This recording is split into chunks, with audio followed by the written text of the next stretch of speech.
Praise the Lord. கர்த்தருடைய நாமம் இந்த காலைவேளையில் மகிமைப்படுவதாக. நம் இணைந்து இந்த நாளிலும் காலையில் தேவனை நோக்கி பார்க்க உதவி செய்த தேவனுக்காக ஆண்டவருக்கு நன்றி செலுத்த இந்த நாளிலும் கூட 146ஆம் சங்கீதம் அதனுடைய 7வது வார்த்தையின் 2வது பகுதியை வாசிக்கிறேன். கட்டுண்டவர்களை கர்த்தர் விடுதலையாக்குகிறார். கட்டுண்டவர்களை கர்த்தர் விடுதலையாக்குகிறார்.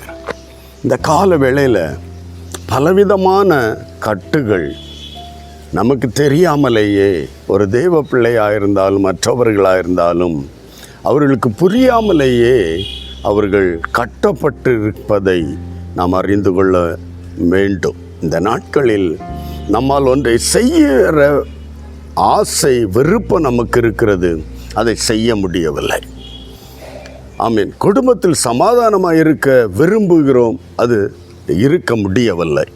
அதை நம்ம விரும்பியும் ஒரு காரியத்தை செய்ய முடியாமல் இருப்பது என்பது நம்மை வேறு ஏதோ ஒரு தடை, வேறு ஏதோ இதை செய்ய விடாதபடி ஒரு கட்டு இருக்கிறதை நாம் அறிந்தால் அந்த காரியத்துக்காக நம்ம ஜெபிக்க முடியும்.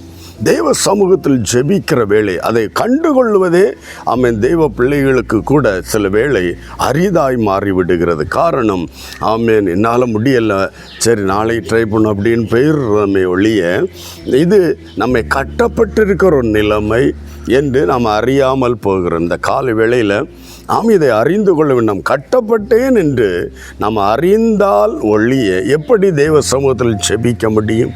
இந்த கால வேளையில் ஆண்டவரே, ஆமேன், இந்த காரியத்தை நான் எவ்வளவோ பிரயாசப்பட விரும்புகிறேன், அது என்னால் போக முடியலை, என்னால் செய்ய முடியலை, என்னால் தொடங்க முடியலை, அது வெற்றியாய் முடிக்க முடியலை, என்னை ஏதோ ஒரு தடை, அதுக்கு பேர் தான் கட்டு.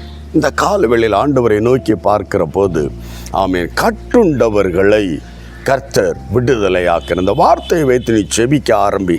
ஆண்டவரே, நம்முடைய வசனம் சொல்லுகிறது, கட்டுண்டவர்களை கர்த்தர் விடுதலையாக்குகிறார் என்று சொல்லப்படுகிற வார்த்தையின்படியே என்னால் செய்ய முடியாதபடிக்கு நேசிக்கிறேன், ஆனால் முடியவில்லை.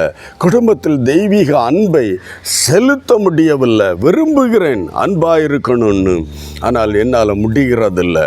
நம்மை கட்டப்பட்டிருக்கிற நிலைமை. ஹல்லேலூயா. இந்த கால வேளையில் ஆண்டவரை நோக்கி பார்க்கலாம். பரிசுத்த தெய்வமே, எனக்கு இறங்கும். நான் கட்டப்பட்டிருக்கிறேன், என்னால் செய்ய முடியலை, என்னால் போக முடியலை, என் ஆண்டவர் எனக்கு உதவி செய்யுங்கப்பா என்ற ஆண்டவருடைய சமூகத்தில் நம்மை விட்டு கொடுத்து தேவனை நோக்கி பார்க்கும்போது கர்த்தர் நம்முடைய வாழ்க்கையிலும் இந்த கட்டுகளிலிருந்து நீங்களாக்கி விடுவிக்க வல்லமையுள்ளவர், உண்மையுள்ளவர். இந்த நாளிலும் அதை நம்பி ஆண்டவரை நோக்கி பாருங்கள், செபிப்போம். ஆண்டவர் நன்மையான காரியங்களை நமக்கும் செய்வாராக. ஆண்டவரை நோக்கி பார்க்கலாமா? செபி. நல்ல தகப்பனே, இயேசுவின் நாமத்தில் இந்த நாளிலும் என்னோடு இணைந்து விசுவாசத்தோடு செபிக்கிற எல்லா தெய்வ பிள்ளைகளையும் ஒப்பு கொடுக்கிறோம். அன்பு தகப்பனே, நீர் கட்டுண்டவர்களை விடுதலை ஆக்குகிற தேவன். பூமியில் கடந்து வந்த போதிலும் ஆண்டவரே, பிசாசினால் கட்டப்பட்டவர்களை, வியாதியினால் கட்டப்பட்டவர்களை, ஆண்டவரே துக்கத்தினால் கட்டப்பட்டவர்களை நீ விடுதலையாக்கினீர். பாவ பழக்கத்தினால் கட்டப்பட்டவர்களை நீர் விடுதலையாக்கினது போல இந்த காலவெளியில் ஜெபிக்கிற எல்லா தெய்வ பிள்ளைகளையும் பாவ கட்டுகளிலிருந்து, சாப கட்டுகளிலிருந்தும், பொல்லாத ஆவிகளின் கட்டுகளிலிருந்தும் என் தேவனாய் கர்த்தர் விடுதலையாக்கி ஆசீர்வதிப்பீராக. ஒப்பு கொடுத்து செபிக்கிறோம். கிருபை கூட இருக்கட்டும். இயேசு கிறிஸ்துவின் மூலம் செபிக்கிறோம் நல்ல பிதாவே. ஆமேன், ஆமேன். கர்த்தர் கட்டுண்டவர்களை விடுதலையாக்கிறார். God bless you. Praise the Lord.